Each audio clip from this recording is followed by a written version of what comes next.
Let's talk about customer service. I'm Charlie, your online business manager and WordPress expert.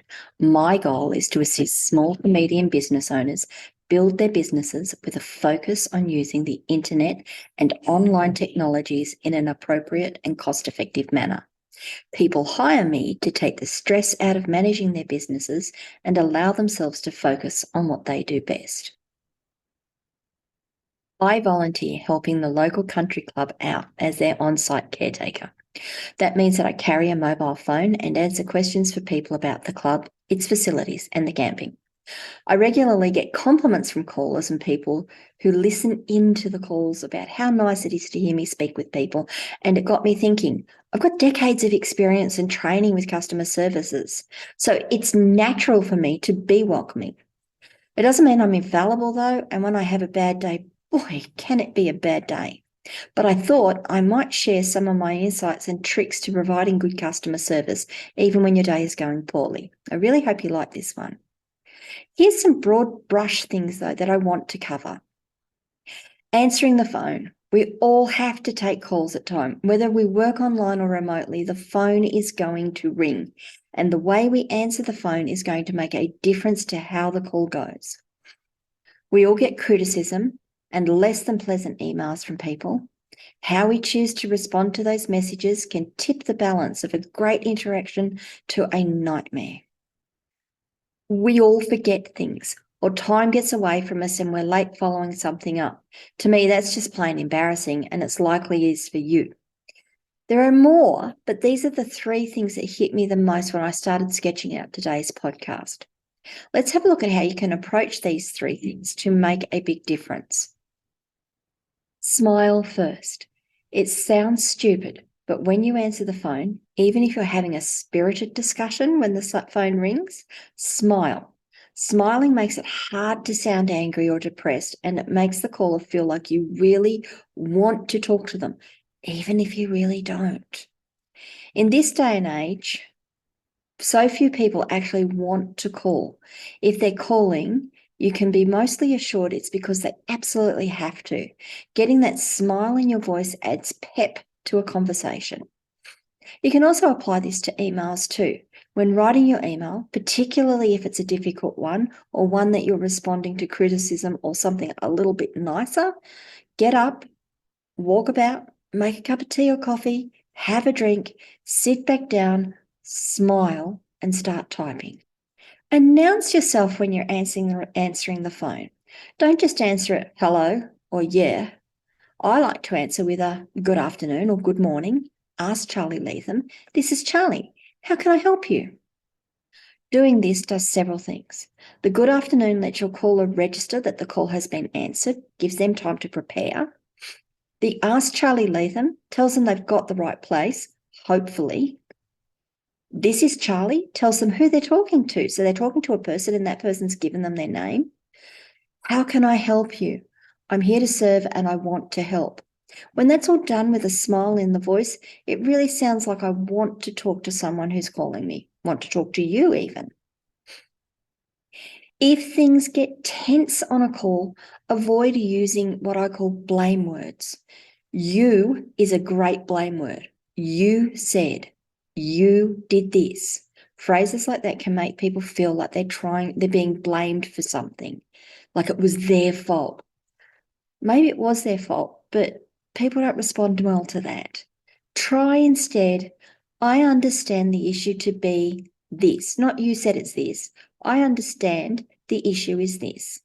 It looks like this action was taken, not you did this thing. It looks like this was done. Does that sound right to you?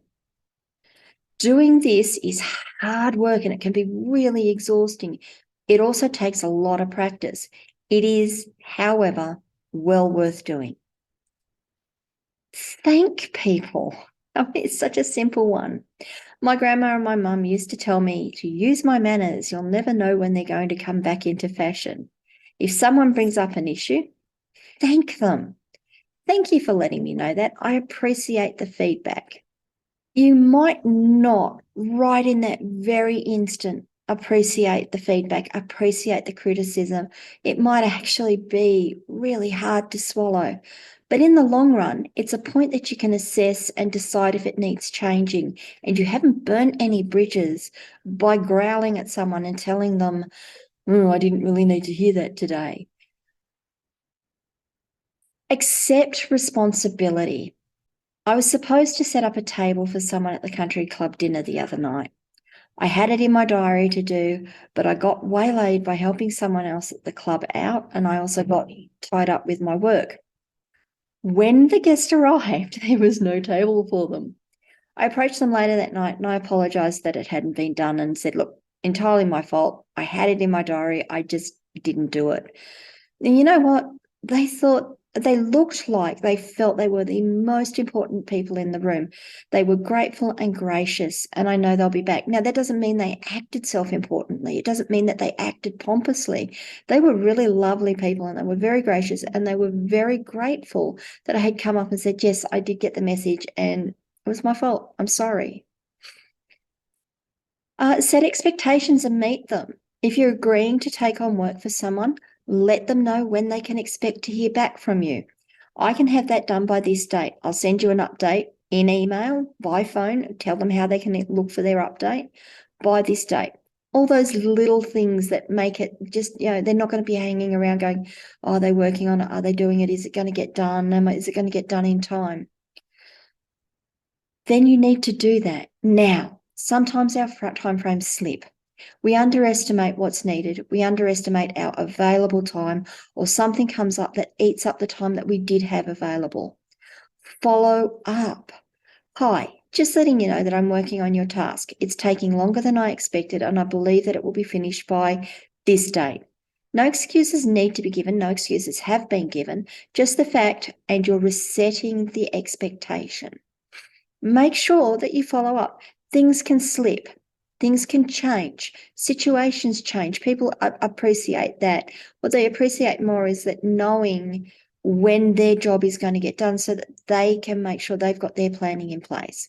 Also lets them know that you haven't forgotten them, that they're not just, they're not forgotten in the ether or the morass of everyday work. It happens. We all know that, but it's just nice to do.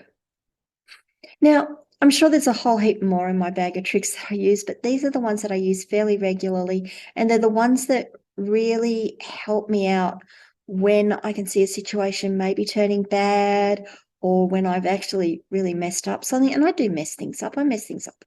Well, I don't mess them up a lot, but boy, when they get messed up, can they get messed up badly? I have been known to go back with emails. Hi, look, I'm sorry it's taken me so long to get back to you. There is no excuse. I have been busy. Here's where I'm at, and here's what I'm doing, and here's how I'm going to help you. Okay, so you've got my stuff all there. You've got how I handle all this, and why. Well, what I've learned in my decades of experience and work history. What I'm interested to know is, what do you do to improve the communication and customer service you give your customers? What's worked and what hasn't? What went spectacularly well and what failed spectacularly? And how would you do that differently? Leave a comment below and let me know. Most importantly, though, remember to like this video, subscribe to my channel, and ring the notification bell so you get to hear more of this content that I'm putting out.